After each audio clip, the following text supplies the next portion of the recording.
ಸ್ವಾಮಿ ದೇವಸ್ಥಾನ. ಇಲ್ಲಿ ಸ್ವಾಮಿ ವಿಶೇಷತೆ ಏನಂದರೆ ಮೊದಲನೇ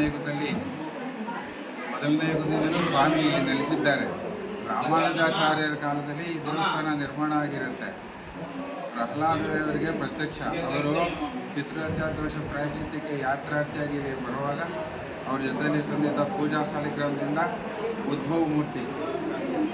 ಪ್ರಹ್ಲಾದ್ ಮಹಾರಾಜರು ತುಂಬ ಚಿಕ್ಕ ವಯಸ್ಸರಾಗಿದ್ದರಿಂದ ಎಳೆ ವಯಸ್ಸಿನಲ್ಲಿ ಯಾವಾಗ ತಾನೇ ಅವ್ರ ತಂದೆಯವರ ಹತ್ಯೆ ಆಗಿತ್ತು, ಅದರಿಂದ ಬಹಳ ದುಃಖವಾಗಿದ್ದರು.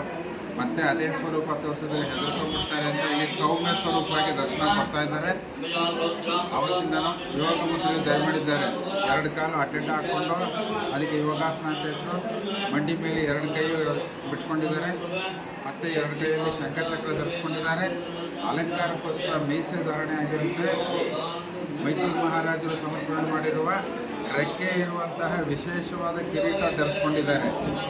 ಈಗ ನಮ್ಮ ಮಂಡ್ಯ ಜಿಲ್ಲೆಗೆ ಮಾತ್ರ ಇವರು ಬಹಳ ಪ್ರಸಿದ್ಧಿ.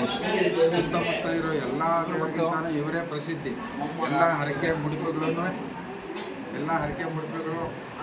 ಇವ್ರ ಹತ್ರನೇ ಅವ್ರ ಕಾರ್ಯ ಸಿದ್ಧಿ ಆದಮೇಲೆ ನೀವೆಲ್ಲ ಇವಾಗ ಬೆಟ್ಟ ಹತ್ತು ಬಂದ್ರಲ್ಲ, ಎಲ್ಲ ಮೆಟ್ಲಿಗೂ ಪ್ರತಿಯೊಂದು ಮೆಟ್ಲಿಗಾಯಿ ಅಂತ ಕಾಯಿ ಎಲ್ಲ ಬಳಸಿ ಪ್ರತಿನಿತ್ಯ ಅಭಿಷೇಕ ಮತ್ತು ಸ್ವಾಮಿಗೆ ನೈವೇದ್ಯಕ್ಕೆ ಪ್ರಸಾದ ಸಮರ್ಪಣೆ ಮಾಡುವುದು ಇದು ಇಲ್ಲಿ ಪ್ರತೀತಿಯಾಗಿದೆ.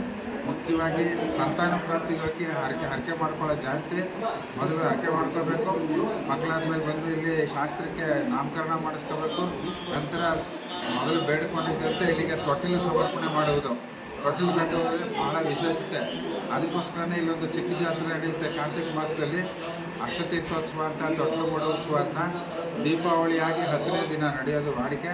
ಭಾಳ ಜನ ಬಂದು ಅವತ್ತು ಕಮ್ಮಿ ಅಂದ್ರೆ 100ರಿಂದ 200 ಜನ ಈ ಮಕ್ಕಳ ಭಾಗ್ಯಕ್ಕೋಸ್ಕರ ಹರಕೆ ಮಾಡಿಕೊಂಡು ದೇವ್ರ ಜೊತೆ ಬೆಳಗ್ಗೆಯಿಂದ ಉಪವಾಸ ಇದ್ದು ನಮ್ಮ ಮೇಲ್ಕೋಟೆ ಸುತ್ತಮುತ್ತ ಇರೋ ಪವಿತ್ರವಾದ ತೀರ್ಥಗಳೆಲ್ಲ ಸ್ನಾನ ಮಾಡಿ ಕೊನೆಯಲ್ಲಿ ವೈಕುಂಠ ಗಂಗೆ ಅಂತ ತೊಟ್ಟಿಲು ಮಾಡುವಂಥ ಏನಿದೆ ಅಲ್ಲೂ ಸ್ನಾನ ಮಾಡಿ ಒದ್ದೆ ಬಟ್ಟೆನಲ್ಲೇ ಬೆಟ್ಟಕ್ಕೆ ಬಂದು ಅವ್ರು ಹರಕೆ ಒಪ್ಪಿಸ್ತಾರೆ.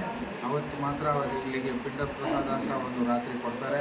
ಅಷ್ಟೇ ಮಾತ್ರ ಅವ್ರಿಗೆ ಆಹಾರ ಪ್ರಸಾದ ರೂಪದಲ್ಲಿ ಸಿಗುತ್ತೆ. ಮತ್ತು ಅವ್ರು ಪೂರ್ತಿ ಉಪವಾಸ ಇರಬೇಕು.